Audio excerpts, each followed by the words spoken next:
Welcome to the Danny Clinkscale Reasonably Irreverent podcast. Insightful and witty commentary, probing interviews, and detours from the beaten path.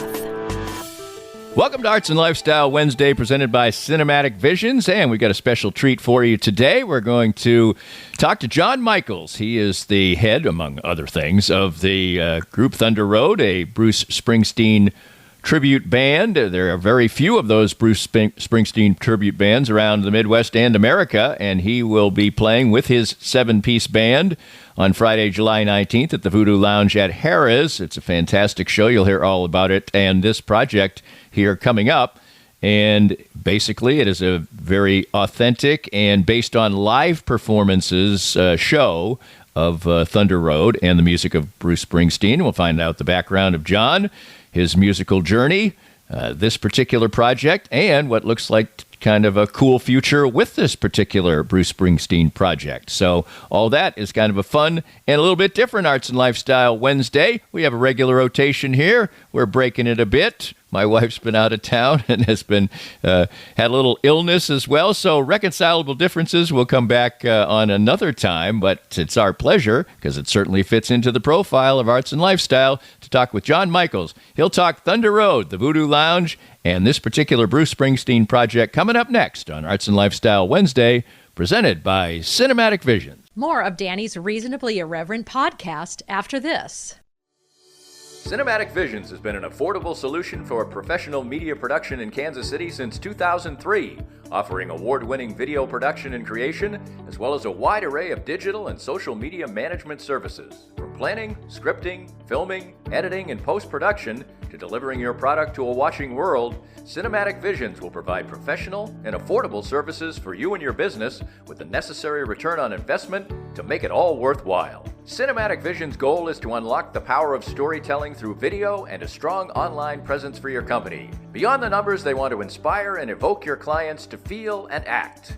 Let my friends at Cinematic Visions embed your brand where it belongs, in your customers' minds. You can find them online at cinematicvisions.com or with a quick phone call at 816-600-6300. We're here at the 23rd Street Brewery with Matt Llewellyn. And Matt, basketball's over, football's still a few months away, but there's always fun to be had at the 23rd Street Brewery. Absolutely. We've always got something going on here. The games are always going on. It's a great place to come enjoy everything out on the patio. Beautiful scenery out there. Great beer. I've got a great brewer, great food. It's always fun here at the brewery. And the atmosphere is great and friendly and warm, too. We always want to make sure you're a lot happier when you leave than you were when you came in. Always fun here at the 23rd Street Brewery at 23rd and Castle. Make sure to come by when you're in Lawrence. If you'd like to join these and other fine sponsors and market your business to Kansas City's #1 variety podcast, contact us at danny@dannyclinkscale.com. Look forward to working with you. John, we're going to have a lot of fun talking about Thunder Road and the upcoming show at Voodoo Lounge at Harrah's Casino on Friday the 19th, as I mentioned in the open.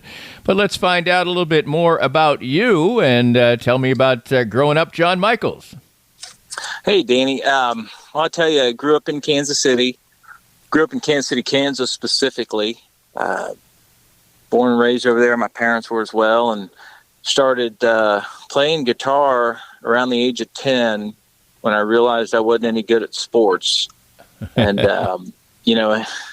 MTV came out when I was 10 years old in 1982, I think was the year. And so, I'm watching Cheap Trick and REO Speedwagon and Styx and all these bands, and I noticed the guitar players all looked like they were having a lot of fun. So I started playing guitar. And, always, like everybody that starts playing guitar, you wanted to make a living doing it. So right. But that rarely happens. So.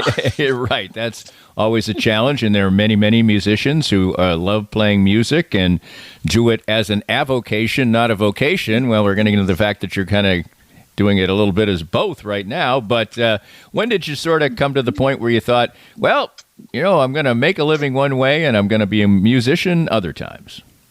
I tell you, late 90s, had a band in Kansas City called the Rain Kings, not to be confused with the Rainmakers. Right. And we were a country rock band, and we were open a lot of shows at the Beaumont as direct support for And we played shows with Keith Urban, Toby Keith, Tracy Byrd, Tracy Lawrence, played Sandstone, did anthems out at Arrowhead.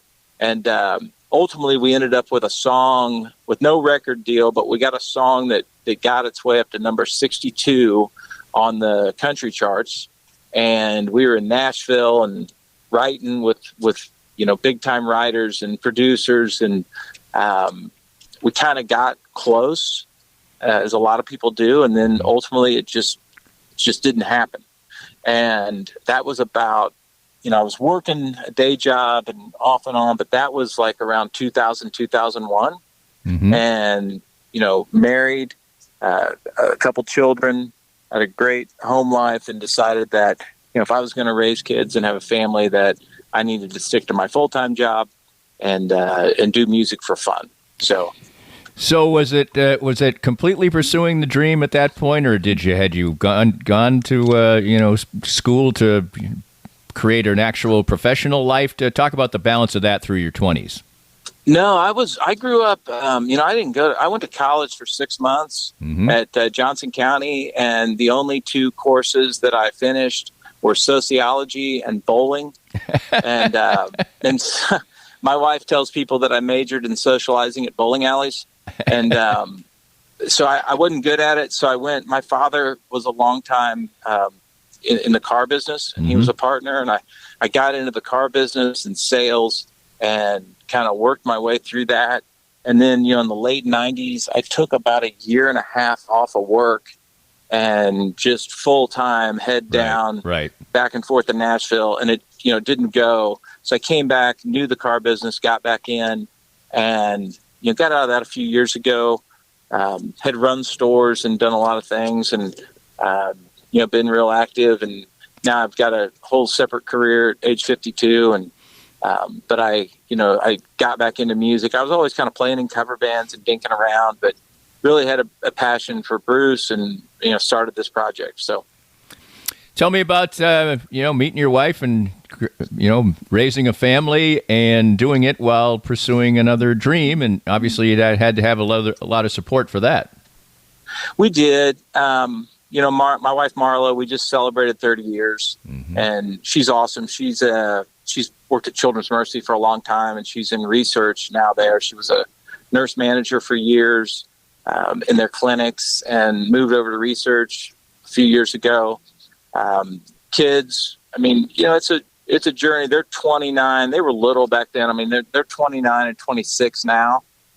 Son, Dylan, he's actually the daytime producer at 810 Radio, which pretty well. He works with Jason Anderson and Sterling Holmes now. Dylan Michaels, he's the midday show guy. And then my daughter Marianne, we had a band for years, and she's on iTunes, and she's a writer, but she's also in grad school right now to be a mental health therapist. And there were times, there was always support, but there was also that level of, what was great about Marla is you could go out and open a show for Keith Urban and come home, and it was, hey, that's really cool, but take the trash out and mow the yard. So that she kept it all grounded, and she was the rock that probably, had all the logic there when I was, seeing stars. She was logic and fact, and kind of drove that, and it was,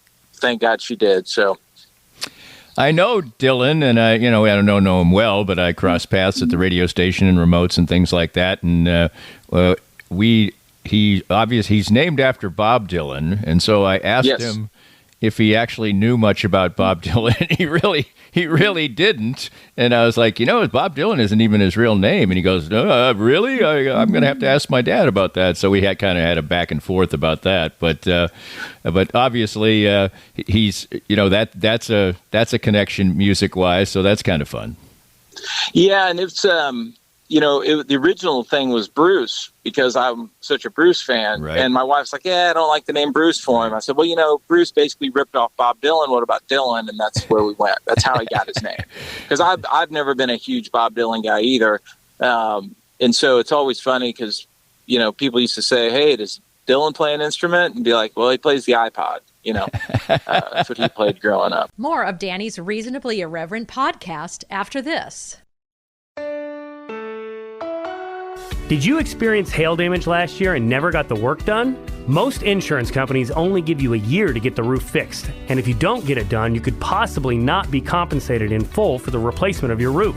If you've been procrastinating getting that damaged roof taken care of, give us a call at 913-257-5426. And we'll send out an expert to help you through the process. We're never pushy, we're just here to help. Easton Roofing. Integrity matters.